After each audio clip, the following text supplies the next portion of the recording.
at this moment, the SMF has 3,000 corporate members. That means the 3,000 is SME, MNCs, and all kinds of companies. We have 3,000 of them.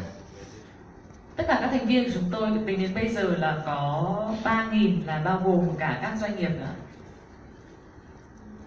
So, for the 3,000 members, we have divided them into 10 industry groups. All over here, we have the smart automation, we have the building products, electronics, energy, chemicals, food, beverage, and all this. Basically, we cover the entire value chain in Singapore. Trong 3.000 thành viên của chúng tôi thì có được chia ra là 10 ngành công nghiệp. Chúng ta có tự động hóa, có ngành xây dựng, ngành điện tử, ngành năng lượng, lương thực, sinh học, y tế và ngành công nghiệp nặng. So basically what SMN does is that over here, this is what we have 120 secretarial staff that is headed by me and many other volunteers, chairmen who are volunteers of the industry groups. And over here we have all the institutions and everything to support all these things that we give to all the SMEs in Singapore. Các bạn có thể thấy ở đây là chúng ta có các dịch vụ mà được phục vụ bởi 120 những nhân viên của chúng tôi. So maybe we have things like business matching, kết nối doanh nghiệp, networking opportunities. Basically, all this. So, if anybody interested to especially for our Vietnamese friends, right? What exactly we do over here? You can get a slice from them. We have given the PDF slides to our Vietnamese counterparts. Và một chút nữa thôi thì tất cả những cái tài liệu này chúng tôi sẽ chuyển cho ban tổ chức và các bạn có thể đọc tài liệu này, và tất cả những cái dịch vụ vừa rồi các bạn có thể chọn lựa và có thể nhận được cái sự giúp đỡ của chúng tôi. I think the most important to make SMF work is having an effective ecosystem. Làm sao để cho những điều chúng tôi muốn làm thành công, chúng tôi phải có xây dựng được một hệ sinh thái giữa các doanh nghiệp, các trường đại học và liên đoàn kinh doanh. We work with the government. Chúng tôi làm việc với chính phủ. We work with universities and polytechnics in Singapore. Với các trường đại học và cao đẳng tại Singapore. And we have 550 trained and certified consultants to help companies.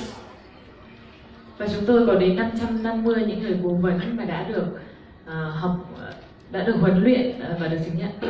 And we are part of the Enterprise Europe network, where it comprises of 600 associations in Europe and ourselves. Và chúng tôi cũng là một phần ở trong liên đoàn doanh nghiệp châu Âu, nơi mà có hơn 600 những doanh nghiệp khác nhau. And we work with local and foreign trade associations and chambers. Chúng tôi làm việc với những liên đoàn kinh doanh của tất cả các nước. And this is exactly what we are doing now. We're working with foreign embassy and trade councils. Và chúng tôi cũng làm việc với các đại sứ quán của các nước, và chương trình ngày hôm nay là một ví dụ. And that, not forgetting Industry 4.0, we work with all the industry experts to make sure our SMEs convert and transform to 4.0. Và chúng tôi cũng là một phần của một điều rất là nổi tiếng, đó là công nghiệp 4.0. We have last year have two occasions that we have we had this particular thing that happened in Singapore.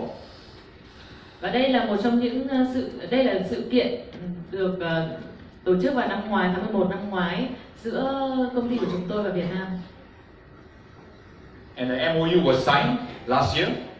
Em gửi hình đó. Vâng, và các giấy tờ ký kết cũng được thực hiện vào tháng 11 năm ngoái. Okay, this is my second last slide. I think the most important is how SMF can work with Vietnamese SMEs. I think that's important for all our Vietnamese companies who are here and with our Singapore companies. What can we do things together? Trong slide này chúng tôi muốn giới thiệu những việc mà chúng ta có thể làm với nhau, Liên đoàn sản xuất Singapore và tất cả các bạn ở đây, tức là các doanh nghiệp vừa và nhỏ ở Việt Nam, chúng ta có thể làm gì cùng với nhau. First, SMF work through Vietnam Embassy and Trade Council, which we're doing now. Đầu tiên, Liên đoàn sản xuất chúng tôi sẽ làm việc cùng với lại Đại sứ quán Việt Nam. Đó là những điều chúng tôi đang làm ngay bây giờ. Two, SMF trade missions to Vietnam, business matching through embassy, trade and council. Điều thứ hai, chúng tôi có thể có những nhiệm vụ kinh doanh thông qua đại sứ quán và cũng như là các tổ chức cố vấn. Third, individual SMEs here, or you can cluster yourself by your respective industry group. You can work with us for business matching. Và điều thứ ba, tất cả những công ty vừa và nhỏ của Việt Nam ngày hôm nay có thể làm việc trực tiếp với chúng tôi cho những cơ hội. And last but not least, we conduct many courses. We have conduct thousands of courses. Everything about innovation, about business model innovation, industrialization, digitalization. We have all the courses. So if you need all these courses, come to us. We can help you create those courses for your SMEs. Vâng ạ, điều thứ tư và điều cuối cùng, chúng tôi có tổ chức rất nhiều các khóa học, ví dụ như là công nghiệp hóa, điện tử hóa. Nếu như các công ty, các bạn ở đây mà có muốn thì chúng ta có thể trao đổi thêm. Yeah, so that's my end of the presentation. I think now Singapore is in a very interesting stage where we don't work alone. Singapore needs countries like Vietnam. We work together for the future of everybody's economy. Vâng, thưa quý vị và các bạn, đây là bài thuyết trình của chúng tôi và trong thời đại này chúng tôi cảm thấy là Singapore không thể nào mà chúng ta có thể thành công một mình được, và chính vì thế khi mà làm việc cùng với nhau chúng ta có thể đạt được những thành công khác nhau. Thank you.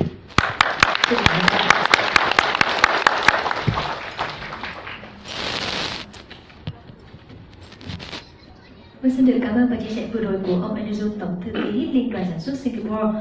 Và thưa quý vị, chúng tôi cũng tin tưởng rằng sự phối hợp tác chặt chẽ giữa cộng đồng các doanh nghiệp hai nước sẽ là cầu nối để mà kinh tế hai nước ngày càng phát triển nhiều hơn.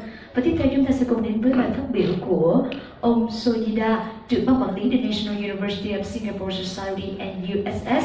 Và đây là cơ quan tăng cường tình đoàn kết hữu nghị, hợp tác, giao lưu giữa nhân dân hai nước Việt Nam Singapore và sẽ giúp cho hai bên hiểu biết về nhau hơn, về đất nước của nhau, đồng thời cũng góp phần đẩy mạnh quan hệ hợp tác song phương giữa hai nước.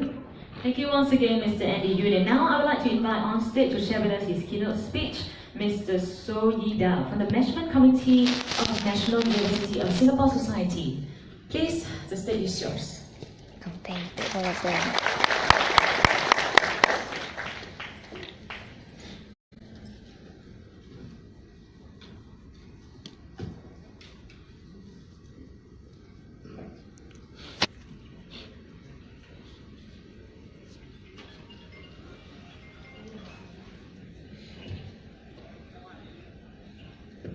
Good morning, everyone.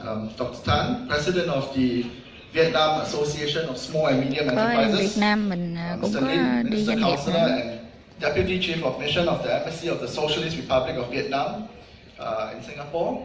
Distinguished guests, our friends from Vietnam, our fellow businessmen from Singapore, a very good morning. Thank you for inviting trưng bày NSS sản to phẩm be at của this công ty mình sharing session. ở bên ngoài. Xin chào tất cả mọi người, kính thưa tất cả các vị khách quý và đặc biệt là tất cả các đại diện đến từ Việt Nam ạ. As a historian, I like to start off by looking at things from a historical perspective. Tôi mới bắt đầu bài phát biểu ngày hôm nay với một cái nhìn ngược lại về lịch sử ạ. Like what some of my fellow speakers have spoken about earlier, Vietnam and Singapore have long-standing relations. Trade has been a common DNA in both Vietnamese and Singaporean businessmen. We have long-standing government-to-government ties, strong bilateral relationship. At the people-to-people level, we have very strong ties forged among our students, both Singaporean and Vietnamese students studying side by side together. At the business-to-business level, we have trade forums like this that are well organized by the Vietnamese embassies and the various stakeholders that help to promote collaboration across across both countries.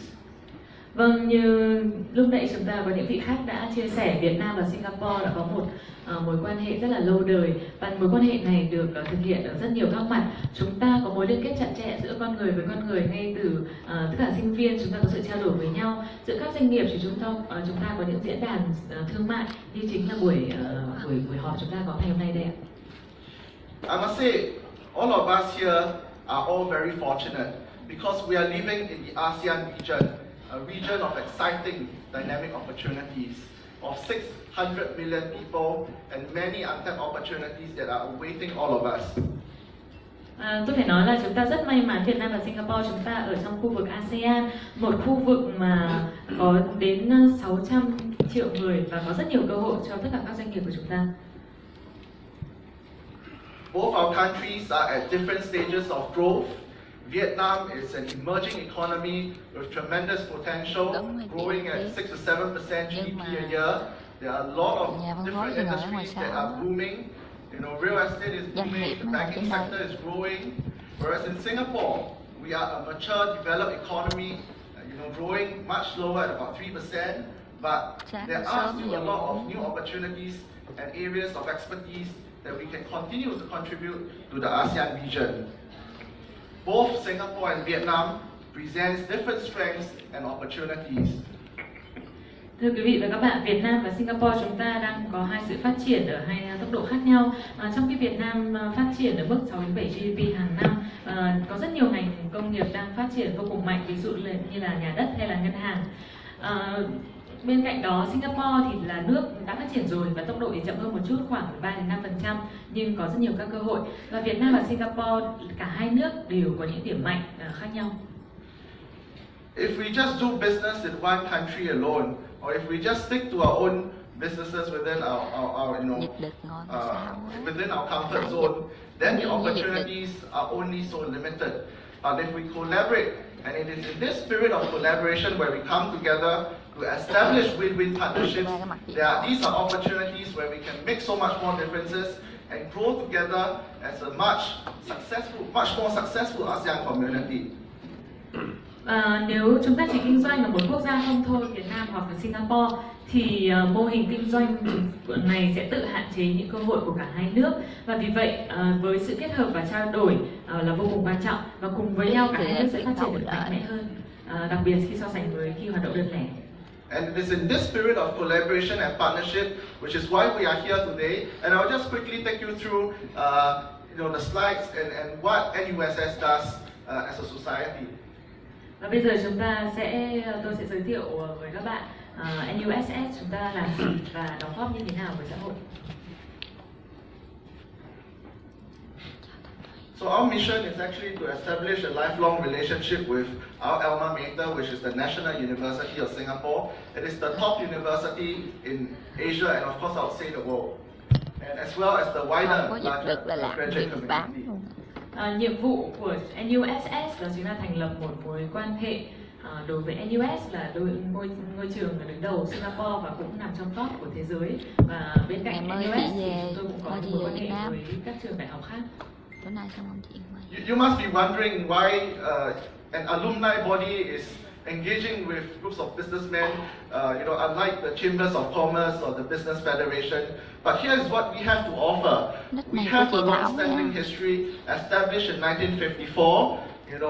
Most of the country's founding fathers and the leading industry leaders have all been our founding members and are continue to be members today. We are today the foremost graduate club in Singapore. We have a pool of 15,000 graduate members from NUS as well as the other leading universities. And what this means is a vast network of opportunities, different businesses, different industries, which you can tap on. So as a premier graduate club in Singapore, we have our own operations. It's turnover of about $25 million a year. Thưa quý vị và các bạn, có thể một số người không hiểu tại sao với một nhóm cựu học sinh chúng ta lại tham gia một cái diễn đàn thương mại và kinh doanh như thế này. Nhưng điều này có thể giải thích là chúng ta có một lịch sử vô cùng lâu đời từ năm 1954 và những người mà tạo ra NUSS là những người đứng đầu của các ngành công nghiệp khác nhau tại Singapore. Và bên cạnh đó chúng ta có đến 15.000 thành viên đến từ NUS và tất cả các trường khác ở tại Singapore. Và chính vì thế với một cái khối lượng mối quan hệ nhiều như thế này, chúng ta có thể có rất nhiều các cơ hội khác nhau dành cho quý vị và các bạn. Mời boss về Việt Nam.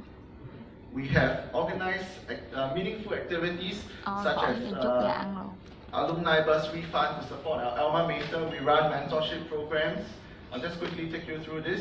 We host dialogues with leading cũng global kẹo leaders. đó đâu. Just last year, we hosted the president of Afghanistan in our clubhouse. We also have music appreciation, etc.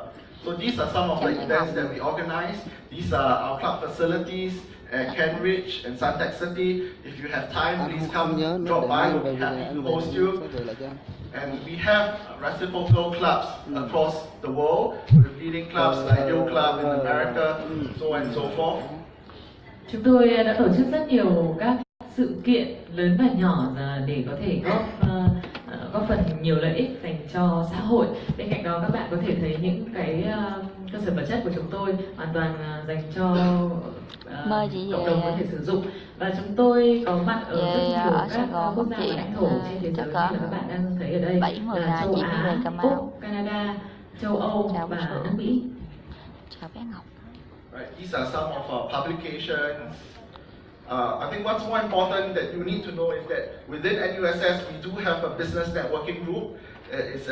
The purpose of this is to expand the business network and social contacts for our members. We organize overseas business missions. We've just come back, a group of just came back from Hanoi just last week, and we were amazed by the opportunities in Vietnam. We also organize business competency workshops as well as networking with various chambers. And coming up next in May, we're organizing something with the Italian Chamber of Commerce. Chúng tôi có một mạng lưới các doanh nghiệp thuộc NUSS và cái mạng lưới này được dùng để tăng cường các mối quan hệ dành cho các thành viên. Chúng tôi tổ chức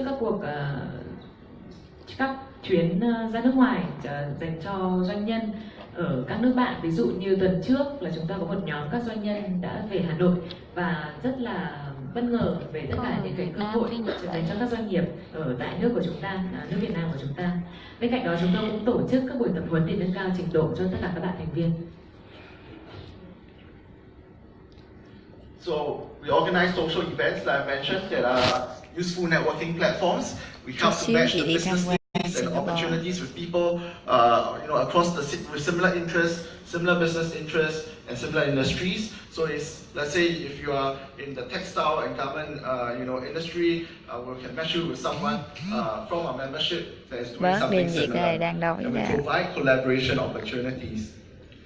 Bên cạnh đó chúng tôi cũng tổ chức các sự kiện dành cho cộng đồng và kết nối các doanh nghiệp trong cùng lĩnh vực và cùng những mục đích kinh doanh, và chúng ta tạo ra các cơ hội và hợp tác giữa các doanh nghiệp với tất cả những cái sự kiện liên kết cộng đồng này. Right. So it's about developing trust by building on success stories through our business missions. We have many success stories of collaboration. Business cases that have come across. We want to continue to provide these opportunities, calibrate opportunities to capabilities. And what this means is learning from best practices and then learning from previous pitfalls to ensure that we'll continue to achieve greater success. Vâng, thưa quý vị và các bạn, qua tất cả những sự kiện này thì chúng ta muốn tăng cường niềm tin với bằng chứng là những sự hợp tác vô cùng thành công giữa các doanh nghiệp đến từ các nước. Và từ tất cả những cái sự liên kết này chúng ta học hỏi những kinh nghiệm từ trong quá khứ, những sai lầm chúng ta có thể sửa và để có thể mang lại nhiều thành công hơn đến từ tương lai. Right. Like I mentioned earlier, we just came back from Hanoi. We continue to do more of this. We've been to Bangkok, we've been to Phnom Penh. Our business missions are 3 to 4 day longs with small groups of 20 to 30 members. These are leading business folks, and we have the opportunity to engage with senior government officials and industry leaders. Again, we want to take this opportunity to thank the Vietnam and Singapore for helping to facilitate all these arrangements in our previous trip. Vâng, như nói lúc nãy thì chúng tôi đã vừa có một buổi du học đi sang Hà Nội và bên cạnh đó chúng ta cũng chuẩn bị sang Bangkok và Phnom Penh. Chúng tôi tập trung vào các khu vực Đông Nam Á. Mỗi cái buổi du học trao đổi này của chúng tôi thì từ 3 đến 4 ngày và đoàn thì từ 20 đến 30 thành viên. Mục đích để kết nối là để trực tiếp với các thành viên cao cấp của chính phủ và người đi đầu của các ngành công nghiệp. These are some of the photos of our previous trips. Đây là hình ảnh của một số sự kiện.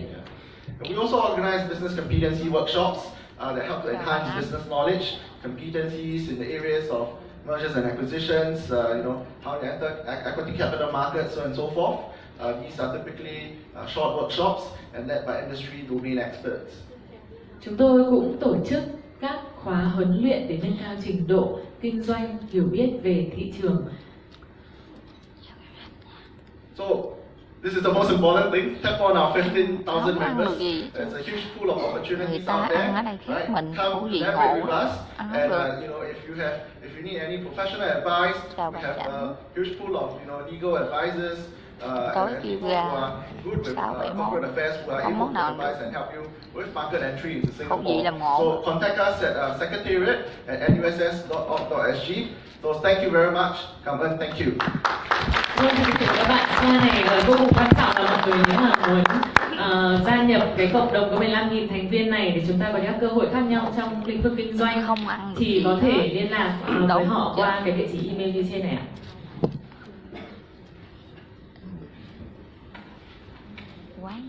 Không biết là quý vị có thể theo dõi cái email trên này không ạ? Tại cái phần email nó hơi mờ một chút ạ. secretariat@nuss.com.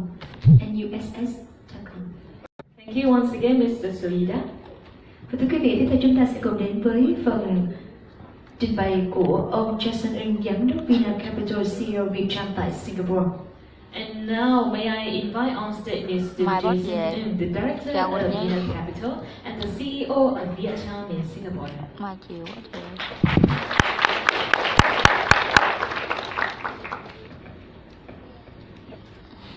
boss nói không ai hiểu đâu.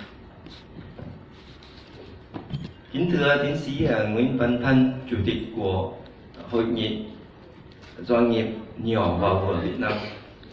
Kính thưa ông Đinh Hoàng Linh, Phó Đại sứ của Đại sứ quán Việt Nam tại Singapore.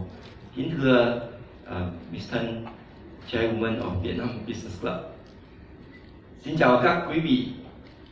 Sáng nay Jason rất vui được gặp nhiều khách Việt Nam đến từ xa. Tôi là người Singapore nhưng mà đã sống và làm việc ở thủ đô Hà Nội và thành phố Hồ Chí Minh trong vòng 17 năm. Bà xã tôi là người Việt. Quê hương của cô ấy chính là Hà Đông. Và nhiều người nói rằng ở Hà Đông có nhiều sư tử. Dear distinguished guests, ladies and gentlemen, this morning I'm very happy to meet with many friends from Vietnam. I am indeed Singaporean, but I have been living in Hanoi for a very long time. My wife is Vietnamese and she comes from Ha Long. And they say that there are many tigers? Lions. Sorry, my apologize.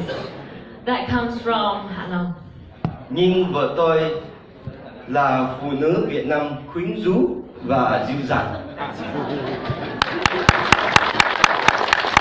I apologize. She comes from Ha Dong. However, even though the myths say that there's a lot of lions there, his wife is a wonderful lady. Như các cô phụ nữ Việt Nam đẹp ngồi trong hội thảo này. Vietnamese women are very beautiful, and they are so beautiful as all the ladies that are here in our auditorium today. Tôi Jason là giám đốc điều hành của VCG Partners. VCG Partners chính là Vina Capital Group tại Singapore. Tôi là giám đốc điều hành của VCG Partner. I am the CEO of VCG Partners, which is also Vina Capital. Trong vòng 5 phút này, làm ơn cho Jason giới thiệu một chút về công ty của tôi. Sẽ nói bằng tiếng Anh để dễ hơn. I would like to take this opportunity to introduce about our company. I will do that in English. So I guess I'll do that in Vietnamese. Yeah. Okay. So VCG Partners is a wholly owned Singapore subsidiary of the Vina Capital Group, based in Singapore, which is a leading investment management and real estate development firm headquartered in Vietnam. VCG là một công ty của Singapore nhưng mà đứng đầu trong ngành đầu tư và bất động sản tại Việt Nam. Vào đây đã mệt rồi. Vina Capital Group manage total assets of close to $2 billion. Chúng tôi có tổng tài sản lên đến 2 tỷ đô la. Tổng tài sản quản lý. khác nhau rất nhiều. Cái Vina chuyên gia mang đến nhiều kinh nghiệm quý báu. Our mission is to produce superior returns for investors by using our professional experience and knowledge to identify the key trends and opportunities that emerge as Vietnam continues to develop its economy. Nhiệm vụ của chúng tôi đó là tìm ra những cơ hội trong thị trường để có thể thúc đẩy tăng trưởng kinh tế. Vina Capital has industry-leading asset class teams covering capital markets, private equity, fixed income, venture capital, real estate, and infrastructure. Vina Capital, công ty của chúng tôi có rất nhiều các ngành khác nhau. And VCG partners in Singapore also holds the necessary license from MAS to conduct fund management business activities in Singapore. Chưa xong đâu em. Chúng tôi hoàn toàn có giấy phép kinh doanh để tổ chức các hoạt động đầu tư tại Singapore. Có giấy phép của Ngân hàng Nhà nước Singapore để hoạt động triển khai quỹ đầu tư tại Singapore. Thank you. So how can we help you? From what I understand in my research, the number of SMEs in Singapore 180,000, Có người dịch Vietnam 600,000. Chúng ta ở Singapore chúng ta có đến 180.000 các doanh nghiệp vừa và nhỏ, và con số này ở Việt Nam là 600.000. And all these SMEs provides employment, jobs to 99% of the people in Singapore. In Vietnam is 98%, quite close. Và tất cả các doanh nghiệp vừa và nhỏ này cung cấp phần lớn các công việc dành cho cả hai nước, 99% dành cho Singapore và 98% dành cho Việt Nam. And all these SMEs contributes 50% to Singapore's economy and 40% of Vietnam's economy. Và các công ty vừa và nhỏ này cung cấp đến 50% cho nền kinh tế của Singapore và 40% cho nền kinh tế của Việt Nam. So we can see how important SMEs are to both Singapore and Vietnam's economy. And it will be good for us to work together and to expand the business beyond Vietnam or beyond Singapore. Và các bạn có thể thấy tất cả những con số này làm cho các bạn hiểu được là các doanh nghiệp vừa và nhỏ quan trọng với các nền kinh tế của cả hai nước như thế nào. So I represent Vina Capital. We are an investment management firm. And if there are Singapore companies here that would like to invest into Vietnam, Vina Capital can help you. Và tôi là đại diện cho Vina Capital. Chúng tôi là công ty quản lý đầu tư, và nếu có các doanh nghiệp nào ở đây hay là ở các nước mà muốn đầu tư vào thị trường thì tôi, Vina Capital, có thể giúp đỡ. And if there are Vietnamese companies that want to grow your business, expand your products to Singapore, I also represent VietCham, which is Vietnamese Chamber of Commerce in Singapore, or Vietnam Business Association. We can help you get into the ecosystem that Andy mentioned and bring your products, your services to Singapore market. Nếu có các công ty ở Việt Nam muốn phát triển kinh doanh và mở rộng sang Singapore thì chúng tôi cũng giới thiệu là tôi cũng là đại diện của VietCham, tức là một tổ chức bao gồm rất nhiều doanh nghiệp của Việt Nam tại Singapore, và VietCham sẽ giúp đỡ các bạn gia nhập hệ sinh thái này và đầu tư vào Singapore. Okay, that's the end, and I wish all of you a happy stay in Singapore, and please try the chicken rice. It's really very nice. Cảm ơn mọi người, cảm ơn quý khách đã đến từ Singapore, và xin chúc mọi người có một chuyến vui vẻ du lịch tại Singapore rất là vui. Với lại xin thử cái món cơm gạo rất là ngon. Cảm ơn nhiều. Thank you so much for your presentation, Mr. Chairman. Và rất là thú vị với bài phát biểu vừa rồi ạ. Và thưa quý vị thân mến, tiếp theo chúng ta sẽ cùng đến với phần chia sẻ cũng hết sức ý nghĩa của ông Nitin Dabari, Chủ tịch Procter & Gamble Singapore, và chúng ta cùng dành một tràng thật lớn để cùng chào đón ông ấy lên sân khấu. Please put your hands together for Mr. Nitin Dabari, the representative from Procter & Gamble Singapore. morning. My name is Ncollagen Vươn, ngày càng I'm xa. the commercial director for Chắc là chắn là key như vậy ASEAN rồi em. markets, including Vietnam. So, a very good morning to all of you. I see a lot of Sáng Vietnamese đó and chụp hình Singaporean nhiều friends. hình lắm. And what I'd like to talk to you about is some bits Lấy about mẹ một how kẹo ấy. PNG can help SMEs and what we are doing in this space. But before I start, I wanted to I want to express my sincere thanks to the Embassy of Vietnam in Singapore and the event organizers, the Vietnam Association of Small and Medium Enterprises, and the Vietnam Business Club for inviting me to speak on this occasion.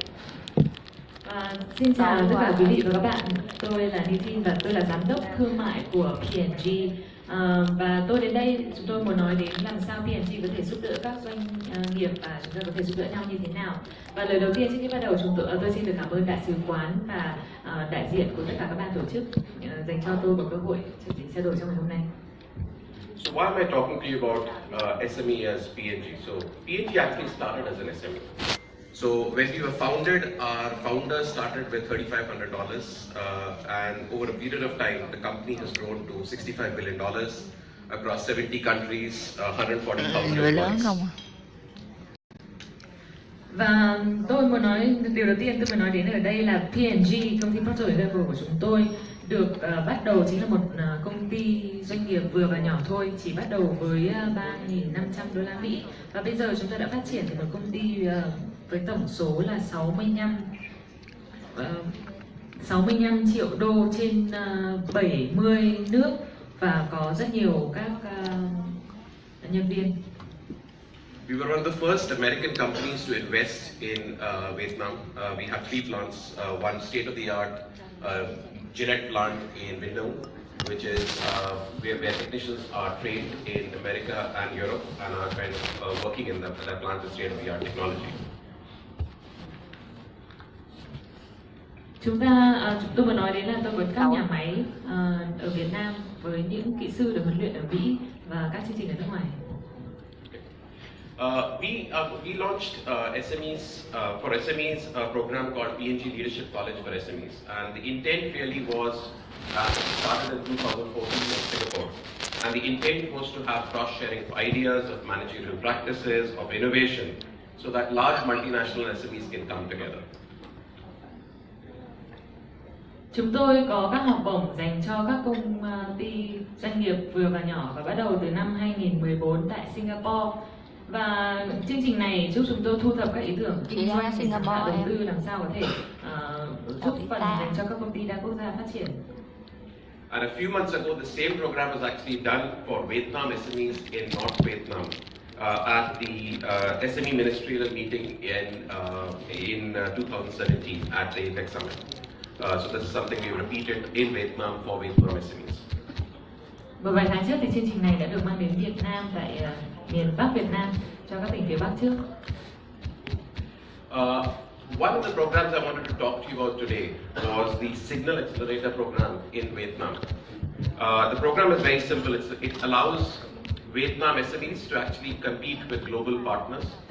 We will put online our problems, the problems that P&G is facing. And it allows you to actually bid for it along with any of the global innovation partners and be able to participate in it as a partner for us. Chương trình đầu tiên của chúng tôi đó là chương trình mà cho phép các doanh nghiệp vừa và nhỏ của Việt Nam làm việc cùng với lại các công ty tại Singapore. Chúng tôi mang đến các vấn đề mà P&G gặp phải và tổ chức các cuộc thi để các doanh nghiệp này đưa ra ý tưởng giải quyết các vấn đề này. So if you're interested in the program and how to participate as an SME, please feel free to reach out to us and kind of get more information on this. Và nếu các doanh nghiệp ở đây mà chúng ta có nhã ý muốn tham gia chương trình này thì có thể tiếp cận với chúng tôi. What I'm also really happy with is that seminar today represents one of the Vietnamese government's priorities to develop SMEs as the engine of economic growth. We heard the importance that SMEs have to Vietnam. And the contribution that they have. And really it's the strategic vision and the efforts from organizations such as the Vietnam Association of Small and Medium Enterprises, which is also allowing this to come through. We are very proud as a corporate to be able to contribute to the national vision with these 2 programs, which elevate the position of Vietnam in global innovation. Và như các bạn có thể thấy đó là các doanh nghiệp vừa và nhỏ rất quan trọng với nền kinh tế của Việt Nam, và tôi rất vui khi các doanh nghiệp vừa và nhỏ cũng là một phần quan trọng trong việc phát triển kinh tế. Tôi tự hào khi là một trong những doanh nghiệp khách mời ở đây để có thể trao đổi với các bạn, các doanh nghiệp tại đây.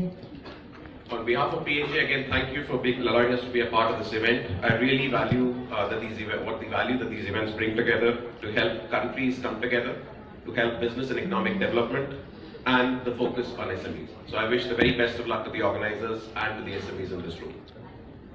Thay mặt cho P&G thì tôi xin được cảm ơn các bạn một lần nữa và mong được tiếp tục hợp tác với tất cả những doanh nghiệp ở đây để chúng ta có thể tạo ra những cơ hội mới hơn. Thank you.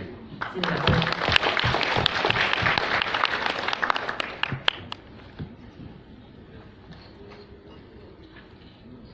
Thank you for your presentation, Mr. Nitin Daburi, the President of Procter & Gamble Singapore. Và thưa quý vị, tiếp theo chúng ta sẽ cùng đến với một bài trình bày khác đến từ luật sư Đỗ Khôi Nguyên, công ty luật YKVN. Và chúng ta cùng nhận một tràng thật lớn để cùng chào đón lên sân khấu luật sư Đỗ Khôi Nguyên. Please put your hands together for lawyer Đỗ Khôi Nguyên, the lawyer from YKVN. Kính chào tất cả các quý khách. Tôi xin phép là cái buổi trình bày của tôi sẽ trình bày bằng song ngữ để cho tiện hơn quý khách.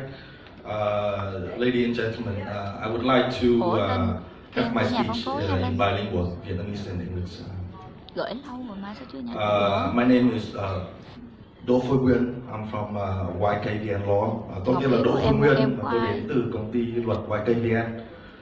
As you can see on the screen here, is our front page of our website. Như quý vị có thể nhìn thấy ở trên màn hình thì đấy là trang web của công ty YKVN. We have been in Vietnam since the 90s, and 7 years ago we opened our office in Singapore. Chúng tôi thì thành lập ở Việt Nam từ những năm 90 và cách đây 7 năm thì chúng tôi quyết định là mở văn phòng tại Singapore. The purpose for the office in Singapore is to bridge the gap, to help the Singaporean businesses to do business in Vietnam and also help the Vietnamese businesses doing business in Singapore. Cái mục đích của việc thành lập cái văn phòng ở Singapore là để hỗ trợ các cái doanh nghiệp của Singapore đầu tư ở Việt Nam, hoạt động tại Việt Nam, và cũng tương tự là để hỗ trợ các cái doanh nghiệp của Việt Nam đầu tư ra nước ngoài thông qua Singapore hoặc đầu tư tại Singapore hoặc hoạt động tại Singapore.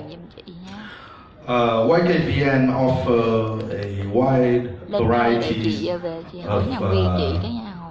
of services, including M&A, merger and acquisition, investment, capital markets, real estate, and dispute resolution.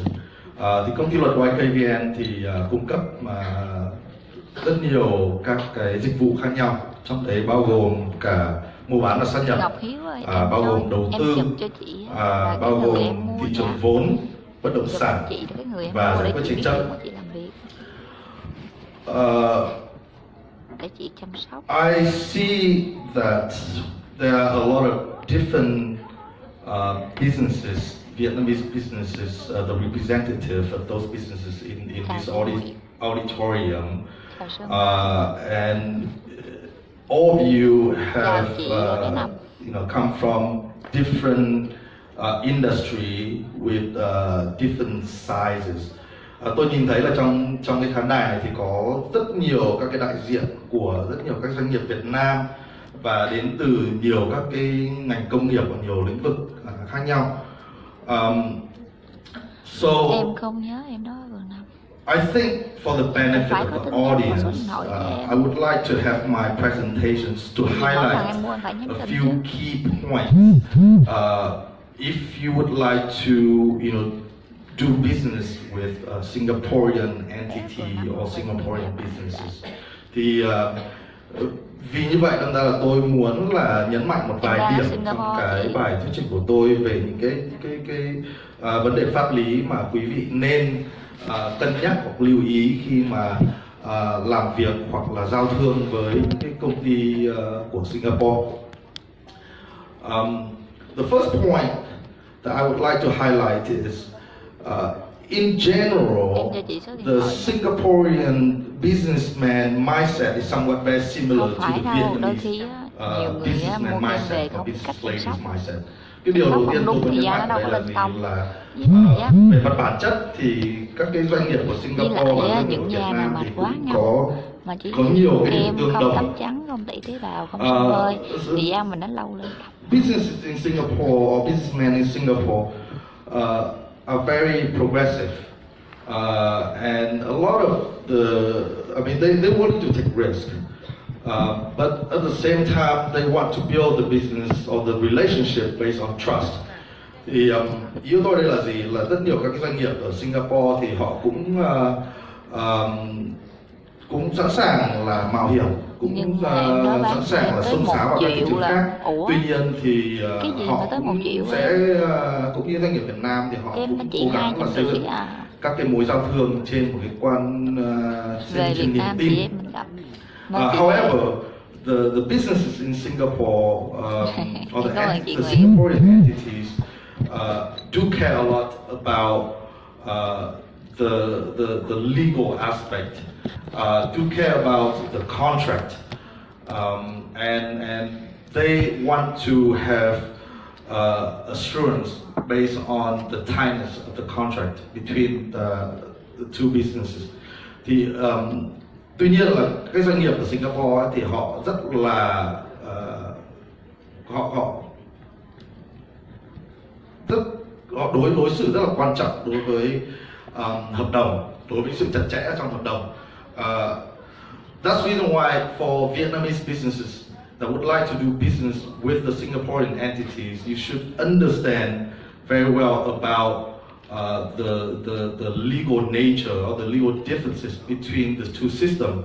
Chính vì vậy, đâm ra là các cái doanh nghiệp Việt Nam mà khi mà muốn giao thương với các doanh nghiệp của Singapore thì cần hiểu, cần nắm vững được các cái điểm khác biệt giữa các cái hệ thống pháp lý của hai nước.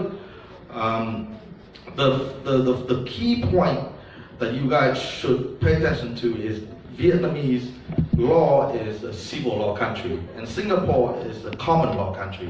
Cái điểm đầu tiên mà các vị cần lưu ý là gì? Là luật Việt Nam là hệ thống dân luật, tức là mình dùng luật dân sự, mình dùng theo hệ thống luật dân sự như là của Pháp, như là của Nga. Tuy nhiên Singapore thì theo hệ thống là thông luật như là hệ thống của Mỹ hoặc là của Anh. That's the reason why there's a lot of different legal concepts between the two systems that when the parties entering into a contract, you may have a different understanding of what certain terms or certain provision supposed to mean. Đó là lý do tại sao là khi hai doanh nghiệp mà có thể ký hợp đồng thì có thể có cái cách hiểu khác nhau về một cái khái niệm pháp lý hay là một cái điều khoản của hợp đồng. For example, under Vietnamese law, there is a concept of penalty under the civil code. However, under Singapore law, the concept of penalty, even though it's there, but it's not really encouraged. Similarly, under Singapore law, because it's common law, there's a concept of liquidated damages. Under Vietnamese law, there's no concept of liquidated damages. We do not recognize liquidated damages. Một cái ví dụ ở đây là gì? Là theo luật Việt Nam thì là có công nhận các cái điều khoản về phạt hợp đồng. Tuy nhiên luật Singapore thì không khuyến khích các điều khoản về hợp đồng, và trong một số trường hợp là các cái điều khoản về phạt hợp đồng là bị coi là vô hiệu.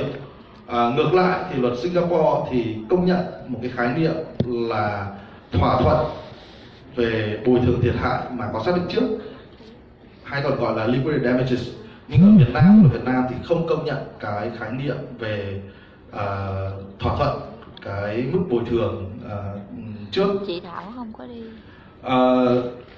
Cảm ơn. That's the reason why that it's very important for businesses in Vietnam, especially small and medium enterprises, to have a good understanding of different legal concepts, especially those that are included in the contract, so that if there are disputes, you know full well of what has been agreed under the contract.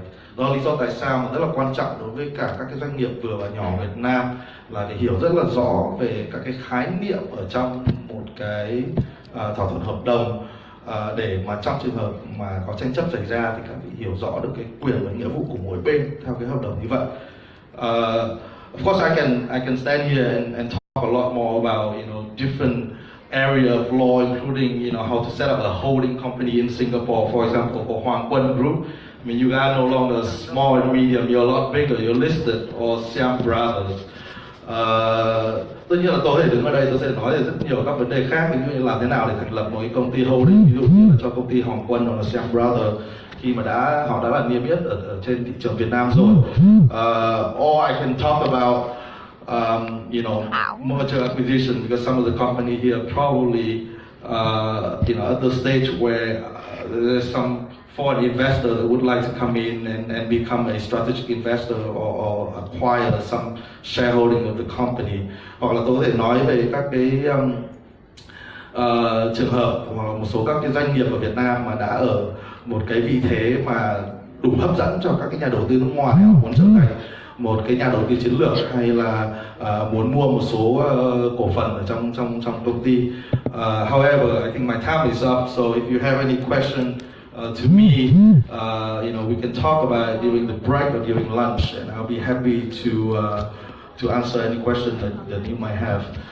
Tuy nhiên là thời gian của tôi thì cũng hết rồi, nên là nếu mà bất kỳ một quý vị nào có câu hỏi thì tôi sẽ sẵn trả lời trong lúc mà nghỉ giải lao hoặc là trong bữa trưa.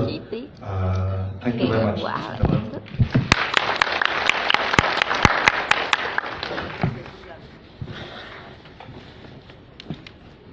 Anh xin được cảm ơn phần chia sẻ vừa rồi của luật sư Đỗ Khôi Nguyên. Và thưa quý vị thân mến, như vừa rồi luật sư Đỗ Khôi Nguyên cũng có nói là nếu như trong phần trình bày của ông ấy có nhiều điều mà quý vị chưa tỏ, thì nếu quý vị có thêm phần câu hỏi hay thắc mắc thì chúng ta có thể chia sẻ ngay bây giờ luôn ạ. Bây giờ thì chúng ta sẽ cùng đến với phần tọa đàm trao đổi với tất cả các diễn giả cũng như là quý vị đại biểu đang ngồi ở phía trên tại đây. Và nếu như các anh chị bên chúng ta có câu hỏi thì các anh chị vui lòng đưa tay để chúng ta có thể chuyển micro lên cho các anh chị.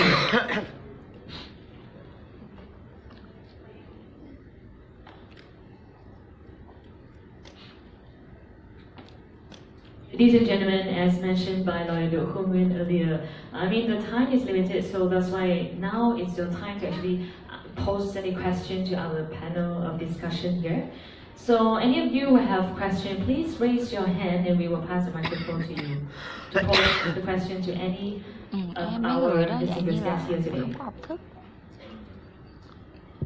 So now we are going to the discussion panel. So I will give the microphone for our speaker and our VIP guest in here. So if you have any question, please raise your hand. Thank you. Và nếu như các anh chị đã chúng ta có câu hỏi thì xin mời các anh chị đưa tay, thì các anh chị muốn hỏi diễn giả nào ở trên này thì các anh chị vui lòng nói tên để chúng tôi có thể chuyển micro đến cho đúng người ạ.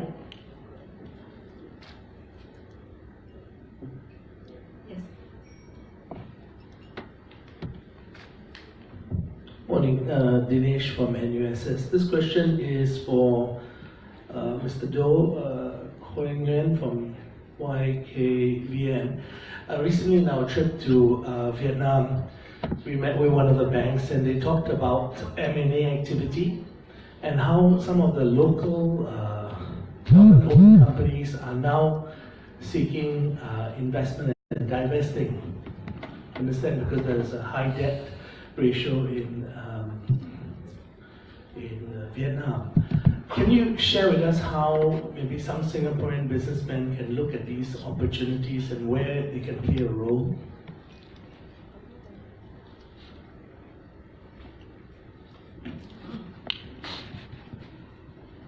Thank you.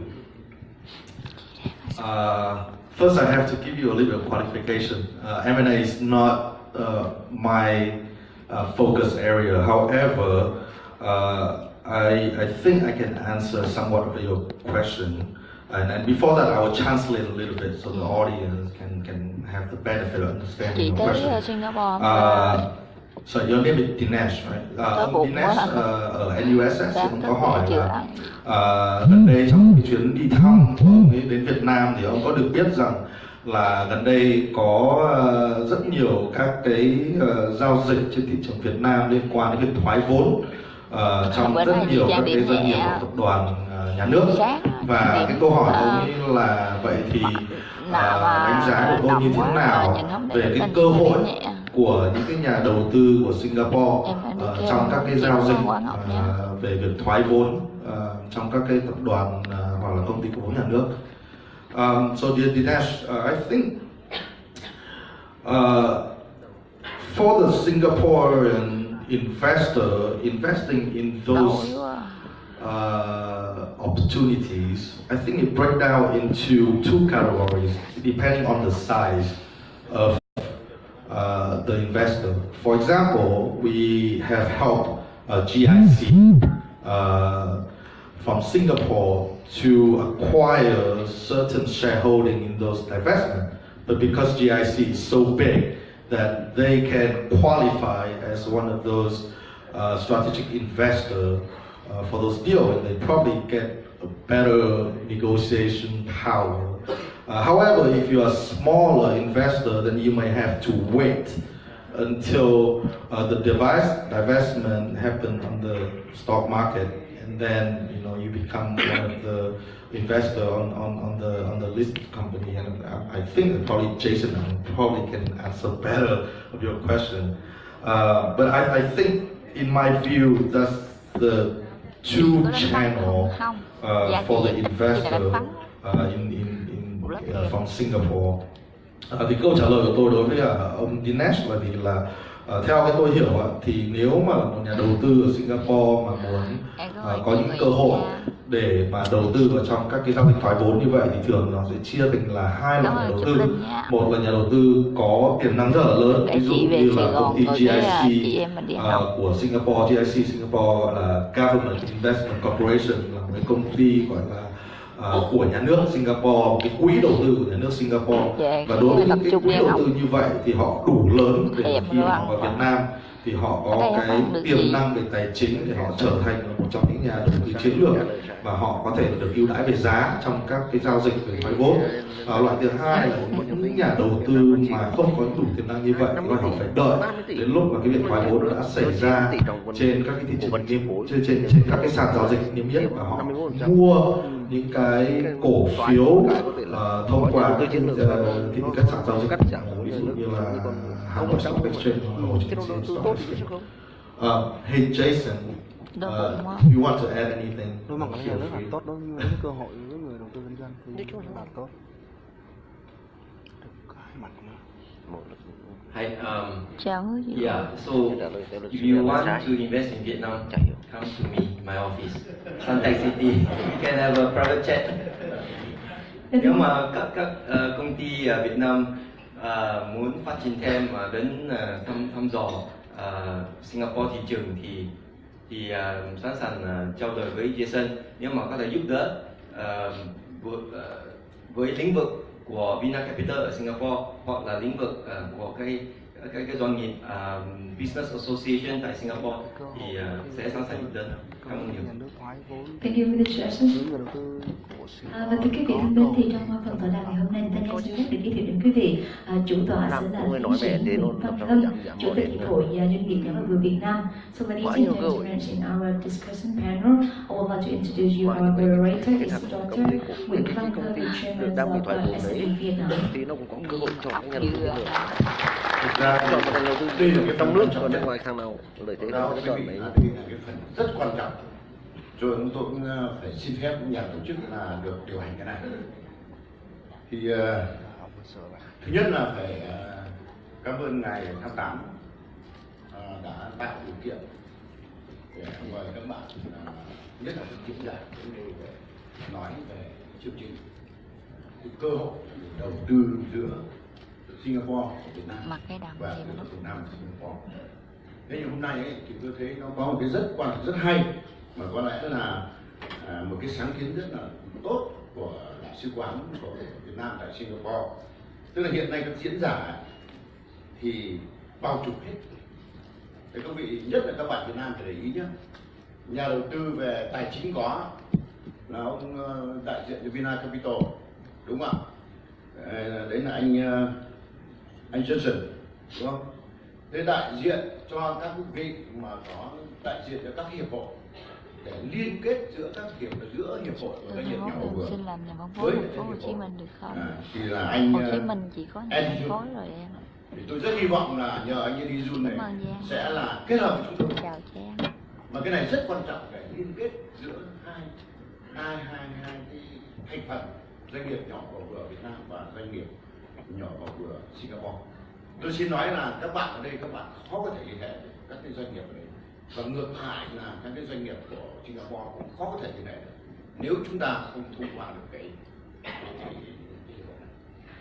cái thứ hai nữa là chúng ta phải, tôi cũng mạn phép anh Linh có gợi ý tôi là sắp tới thủ tướng thì chúng ta có thể đề nghị để đưa ra cái chương trình hợp tác giữa bên chỗ anh Jun và doanh nghiệp nhỏ vừa, để ta có một cái gọi là cái cốt lõi và cái cơ bản chúng ta mới làm được anh các chị ạ, chứ không phải đơn giản đâu. Có lẽ phiên dịch nói qua một tí không cần phải hết nữa, nhưng mà nói để cho các bạn Singapore. First of all, I'd like to thank the representative from the embassy for giving us this opportunity to link the businesses from Vietnam and Singapore. And one great idea today is that normally, as you can see, it's either only Singapore businesses or Vietnam businesses. But today we have the representative from both the SMEs in Singapore and the SMEs in Vietnam. So, for example, we have Jason from Vươn Capital, and we have Andy from SMF. And this is very important. This is a very rare link that we can find anyway. So only through this event like this that we can have such opportunity. And we would like to also propose a plan of cooperation for the Prime Minister, utilizing the resources from the associations and groups we see here today in our forum. Còn 3 trường hợp nữa là cái trường hợp ví dụ như của anh Đỗ Khôi Nguyên, anh ấy rất hiểu, anh là luật sư, đúng không ạ? Là một cái công ty mở, cái công ty đầu tiên ở Việt Nam, đúng không ạ? Thế sau đó chúng ta đại diện sang Singapore, thì anh rất hiểu về luật. Biết mấy giờ xong của hai cái thị trường. Thế ở đây tôi xin nhắc lại cho anh các chị, nhất là Việt Nam, là đừng bao giờ tiếp trả tiền cho luật sư và cho kế toán. Đây là trong tư duy triệu chúng ta nói, tôi nói cái doanh nghiệp nhỏ của Việt Nam là hãy tiết kiệm được cái đó. Kể cả với cái luật ở Việt Nam, luật Singapore thì người ta tôn trọng luật. Cho nên tôi đề nghị là cái này là rất quan trọng, và đề nghị anh bữa nay có làm không chị Thương nghiên cứu sau đó kết hợp với chúng tôi để giúp đỡ đặc biệt là doanh nghiệp nhỏ của Việt Nam là khá là sơ sài, khá sơ sài, mà nếu các bạn sang đây đầu tư mà không có cái sự giúp đỡ của anh Quân Nguyên thì nó rất là khó khăn. Khi nào về luật thì chúng ta có, về tài chính thì chúng ta có nhé, đúng không ạ? Và sự kết nối là chúng ta có. Còn hai vị nữa, tức là ông Suida và ông Nitin, phải không ạ? Thì ở đây người ta sẵn sàng đào tạo, thậm chí người ta mời doanh nghiệp nhỏ vừa đến các cái công ty của người ta để người ta đào tạo. Tất nhiên là trên chị hỏi như cái đơn hàng của Linh Hồ Chí Minh á, sao mà người ta chưa nhận được nữa? Cái lĩnh vực mà nó bao trùm được tất cả, thì tôi nghĩ là các vị hôm nay chăm chú lắng nghe như thế rất tốt. Linh Hồ Chí Minh nhà phân phối mới á, cái quan trọng nữa là chúng ta muốn chưa nhận được theo. Thì tôi rất là mong là các bạn Singapore, các bạn có cần cái gì, các bạn có băn khoăn gì về cái đầu tư ở Việt Nam, lên một cái biểu đơn mới Việt Nam có băn khoăn gì về cái đầu tư ở Singapore, Hoàng Thanh Mai 100 triệu như thế nào thì các bạn cứ hỏi. 100 triệu thôi chứ. Cậu quá hôm nay mới gửi hả? Thì tôi xin phép. Gì mà em tưởng gửi rồi, em nói với nó gửi rồi. Đấy, còn câu hỏi nào mà thấy rằng cần phải cho mọi người nghe. Thì bữa nay chỉ gửi cho nó đi với chú kêu Như á, lên thi một tô hạt của nhà phân phối Hoàng Thanh Mai 100 triệu. Rồi em đi được rồi. Yeah. Alright, so we also have dạ the chị Thanh, em thấy chị ít giận nhớ, em represented cũng không earlier. hướng dẫn He cho chị actually được opened nhiều. the company in both Vietnam and Singapore markets. Tú So bộ. he understands the law from both Có cái nào không markets. hiểu chị cứ hỏi. So I have one advice for all the Em không thấy SMEs chị here luôn. is that don't never shy away from paying your accountants and your lawyers. Alright, it is the rule of thumb if you want to be a millionaire. And as a matter of fact, there are Vietnamese SMEs who tend to overlook this crucial aspect, which is paying your lawyer and paying your accountant. Okay, and we also have Ms. Soyida and Mr. Nitin. Alright, they are willing to actually train people, train your SMEs, people and staff. So as you can see, we have the representative from all different industries. And this is very important for you to post. This is a great opportunity to ask any questions about doing business for both markets, both Singapore market and Vietnam market. Alright, so the floor is for all of our SMEs from both Vietnam and Singapore to ask questions. Vâng, chị có thể nói tên nhá, và công ty nào? Micro. Con là xem tí hàng. Xin chào quý ông, quý bà. Con này là sư dụ. Dạ chị Thanh. Tôi là Nguyễn Hải Anh. Chị gác giùm em nha, tại vì công ty đang thiếu hàng á. Mấy ngày nữa công ty đủ hàng rồi giao đủ đầy đủ đơn cho chị. Doanh nghiệp của tôi thì có nhu cầu là xuất khẩu sản phẩm vào Singapore. Tôi có sản xuất những cái sản phẩm bữa giờ và câu hỏi tôi mong tưởng là giao rồi, ai vậy là chưa giao. Những cái điều cần lưu ý khi xuất khẩu sản phẩm. Bữa nay là giao đủ luôn đúng không chị Thương? Thứ hai là như thế nào thì được gọi là sản phẩm nhạy cảm. Và điều nữa tôi quan tâm là một doanh nghiệp khi xuất khẩu sang đây thì sẽ được hỗ trợ về tài chính như thế nào. Xin cảm ơn.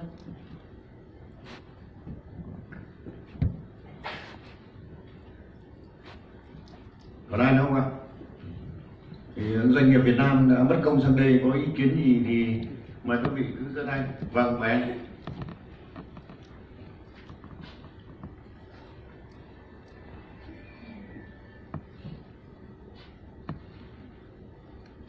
Dạ. Khi nào chuyển khoản cho em hay, tại vì một ngày có nhiều người chuyển khoản á, thì chị không cho hay nhiều khi em bị sốt. We would like to hire a business development manager in Singapore. The guys can support us in the development with the Singaporean business code. So, can you share with us what are the tips that the Singaporean can be like long-term royalty development with us? Because I know that almost Singaporean, they are very high entrepreneurship. They are very progressive to be the owners, not rather than employee. So how can we react with the work well with the Singaporean? Vậy là ngày mới ra nhà sĩ anh có rồi đó Linh. So can you advise me to have your columni and USS or SMU who is the best person in the business? Thank you very much. Xin lỗi, anh là công ty Việt Nam hay là công ty?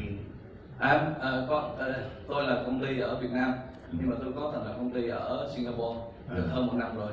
Thì tôi đang gặp cái khó khăn trong cái lệ tuyển dụng. Đây là 60% là người Việt, có thể anh nói tiếng Việt hay không? Tại vì tôi muốn hỏi cái ông anh gì đó, anh USS á, thành ra tôi hỏi tiếng Anh. Cứ hỏi xong rồi dịch cho để tất cả mọi người nghe hay hơn. Vâng, tôi đang nó giá trị hơn, chứ không thì hai ông với nhau thì phải ra ngoài thì cũng được. Tôi đang muốn tuyển dụng người Singapore để làm cho tôi công ty tại ở Singapore. Họ làm cái công việc liên quan đến với chủ doanh nghiệp nhiều ở Singapore, công tác huấn luyện và đào tạo. Vì thế là làm thế nào để tôi có thể thuê được những người đó hoàn thành việc lâu dài với chúng tôi. Cái người đó chúng tôi có thể trả như thế nào để nó phù hợp với văn hóa người Singapore. Đâu là cái nguồn nhân lực từ NUS hay là SMU Singapore để là cái người đó ứng viên tốt nhất. Cảm ơn quý vị. Cái câu hỏi của chị Nguyễn Hải Anh ấy thì nó hơi lớn. Bởi vì cái này nếu mà trả lời cho chị điều nhạy cảm về luật rồi thì đầu tư và các cái mặt hàng ấy, nó hơi là nhiều.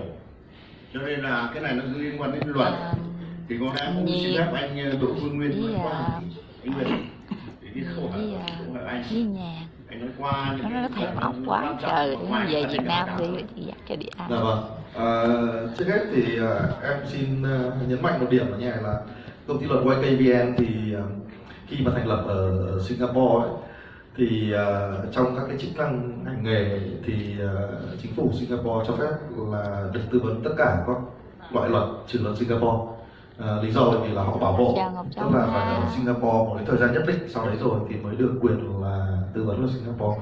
Tuy nhiên là trong cái phạm vi hiểu biết cá nhân, trong các quá trình làm việc thì xin trả lời chị anh như sau. Thứ nhất là cái câu hỏi của chị đúng như là anh Thân có nói là nó rất là chi tiết, bởi vì nó là về một cái đặc thù riêng biệt của cái thực phẩm chức năng. Và thực phẩm chức năng thì không chỉ riêng Singapore, rất nhiều nước trên thế giới là hiện nay vẫn còn đang tranh cãi về cái việc là cái đấy là dược phẩm hay cái đấy là thực phẩm. Thế thì liên quan đến cái này chắc là phải trao đổi riêng, hoặc là chị chắc phải thuê một cái tư vấn luật mà chuyên sâu về vấn đề là dược phẩm chức năng, thì từ đó mới có được cái tư vấn rất là chi tiết. Tuy nhiên thì theo cái biết cá nhân của Nguyên thì đây là một cái vấn đề rất là nhạy cảm chị nói, và cần phải có cái tư vấn cụ thể để lúc đấy công ty của chị nó sẽ tức là sẽ có định hướng được tốt hơn là loại thực phẩm nào thì có thể là xuất khẩu sang Singapore mà không bị vướng quá nhiều vào các vấn đề pháp lý, và loại thực phẩm nào thì có thể là phải chờ đợi trong cái lúc mà cái môi trường pháp lý của Singapore họ có thể nó sẽ mở rộng hơn trong các cái thực phẩm chức năng. Bởi vì ở Singapore thì vấn đề về thực phẩm chức năng là một cái vấn đề cũng rất là được theo dõi trong hơi gắt gao, vì vấn đề là về sức khỏe. Xin cảm ơn. Rồi, cảm ơn anh Nguyễn. Bây giờ đến ông Solida Chứ đậu không đi với em tại vì công ty nhiều việc quá. Yeah, responding to Mr. Ho, I mean, this is my personal views. If I get your question right, you're asking how to ensure employee loyalty. People continue, good talent, continue to stay with your company. My personal view is that, you know, for people to want to stay in your company, you have to be a good boss, which I'm sure all of you are very good bosses. So number one, I think it's about treating employees well. For young Singaporeans especially, people want to have the opportunities for career progression. There must be opportunities to move up the ladder. There must be opportunities for promotion. They must enjoy the work that they do. They must be passionate about the work that they do. I think there is a misperception that young Singaporeans are choosy with their jobs, or everyone wants to do their own startup. But I don't think it's true.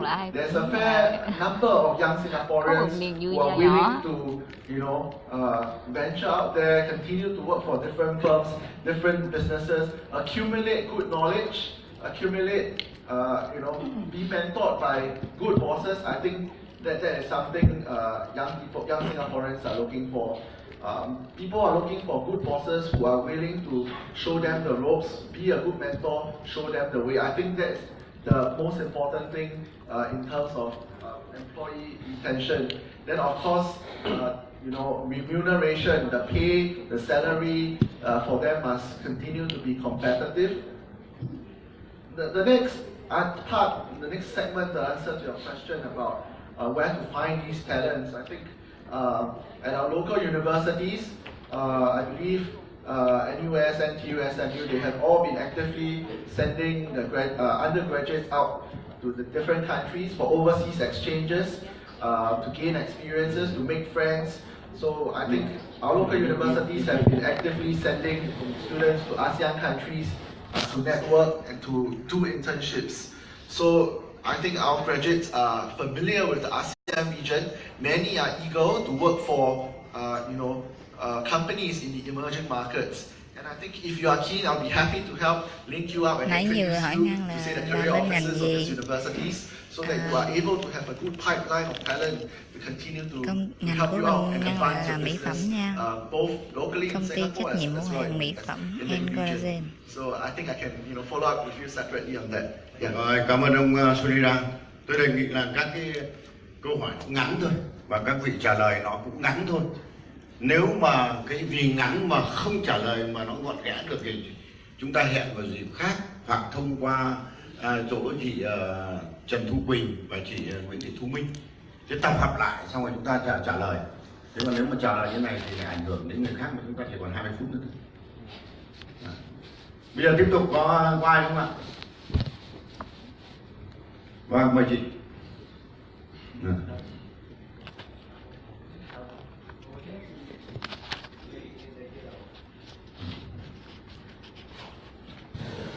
Các bạn Singapore có ý kiến gì thì đề nghị phiên dịch sẽ tập trung để dịch cho tất. My name is Jia Lim. I'm from Singapore. Singapore Manufacturing Federation has the pleasure last year to host Her Excellency Nguyen Thi Kim Ngan. That was last year. And I also had the pleasure of meeting your trade minister because it was a very high profile visit that was hosted by SMF. Today I'm very glad to be here because I've heard that there are many trade chairmen represented here. My company actually manufactures water filtration system and also water related products. Now I'm looking for a partner in Vietnam. The only thing is the list that was sent to us are all in Vietnamese. I could not pinpoint who is the partner that I'm looking for. So I requested just now for a poster to be put up where all your representatives could be more specific. If you put cosmetic, I know beauty products, but if you put manufacturer, I don't know, right? So maybe this will be a good start because I understand that we have at least 40 members from Singapore Manufacturing Federation here. So we have the same problem, okay? And it will be also good that we could see who, I mean, I know this lady here, she's representing your business association. Who else is here? So that those of us who are looking for partners, we can approach them and say, okay, your association has got partners like these that I'm looking for or not. I think this is my request. Thank you. Chị là nhàn như nghĩa vui vẻ huyền hóa, em thích bà rồi. Và thưa quý vị và các bạn, vừa rồi là câu hỏi của bà Chia Linh. Thì bà Chia Linh cũng nói là năm vừa rồi có tham gia chương trình của SMF tổ chức là được gặp bà Nguyễn Thị Kim Ngân của Việt Nam mình, và hôm nay cũng rất là vui khi được có mặt đây để gặp tất cả mọi người. Và công ty của bà Chia Linh thì tập trung vào việc lắp đặt máy lọc nước, và bà đang tìm đối tác tại Việt Nam cho lĩnh vực này. Và bà ấy muốn góp ý rằng các công ty thuộc SMF hay là tất cả các công ty của doanh nghiệp của chúng ta ở đây thì chúng ta có thể nói rõ ra là mình đang làm ở ngành nào để công ty của bà ấy có thể kết hợp được một cách chính xác nhất trong cái danh sách của cả chương trình của chúng ta ngày hôm nay ạ. Vì như thế, ví dụ như là mọi người ở trong lĩnh vực mỹ phẩm hay là mọi người thì bà ấy hiểu rõ hơn là ok, chúng ta ở trong các ngành mỹ phẩm. Thế nhưng mà chỉ nói là ngành sản xuất không thôi thì bà ấy không biết là sản xuất điều gì. Và đây là một lời đề nghị của bà Chia Linh ạ.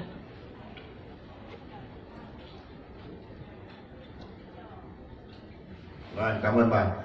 Ông Linh có thể trả lời được cái này một số cái quan trọng thôi. Kính thưa các quý vị, các bạn, các nhà đầu tư cả Singapore và Việt Nam, tất cả các diễn giả, thì tôi xin phép anh Thân là đang là chủ tọa, thì tôi xin phép chị đang ở trong hội thảo, em phòng hội thảo. Question này một chút. Tức là trước hết là cái câu hỏi của chỗ chị Hải Anh ấy, thì nó rất là chi tiết, rất là cụ thể. Thế mà anh Khôi Nguyên cũng có nói một phần bao quát về cái đề tài này. Thế thì cũng xin thưa các anh các chị, ở các cái danh mục các nhà sản xuất hoặc là các sản phẩm khác nhau, các anh các chị ở trong nước mà muốn có thể là xúc tiến và tìm hiểu cái thị trường của Singapore, xem các thị trường này có thể chấp nhận hoặc là có các tiêu chuẩn đối với ngành nghề hoặc là các sản phẩm của mình như thế nào, thì báo cáo các anh các chị, thì hôm nay chúng tôi cũng xin trân trọng giới thiệu. Về đầu tư thì có chị Nguyễn Thị Thu Minh là tham tán của Đại sứ quán Việt Nam, và về phần thương mại chúng tôi cũng trân trọng giới thiệu chị Trần Thu Quỳnh cũng là tham tán phụ trách về thương mại. Thì đây sẽ là những cái địa chỉ để giải đáp tất cả những câu hỏi và chi tiết đối với các bạn, các anh chị em người Việt Nam có quan tâm đến đầu tư, cũng như là các cái cơ hội tìm hiểu đi sâu hơn vào thị trường Singapore trong thời gian tới. Tôi vừa trao đổi với anh Thân thế này, tức là đây là phần hỏi và đáp, nhưng mà hỏi xong đáp xong và sẽ tiếp tục là gợi mở, bởi vì sau buổi hôm nay không phải là kết thúc, sau buổi hôm nay sẽ mở ra những kênh hợp tác, những kênh trao đổi thông tin dài hơn và lâu hơn. Anh Thân hạn chế thời gian để chúng ta mở ra sớm hơn đấy em, và mong các anh chị thông cảm. Hạn chế thời gian 2 phút nữa chúng ta mở ra được cái câu chuyện sau đó nhiều hơn. Bây giờ Cái này tắt vì sao live nha. tôi trả lời chị Để chú Tâm nghe người ta nói chuyện hồi nãy giờ mình. Alright, so my name is Linh and I'm from the Vietnam Embassy in Singapore. So I was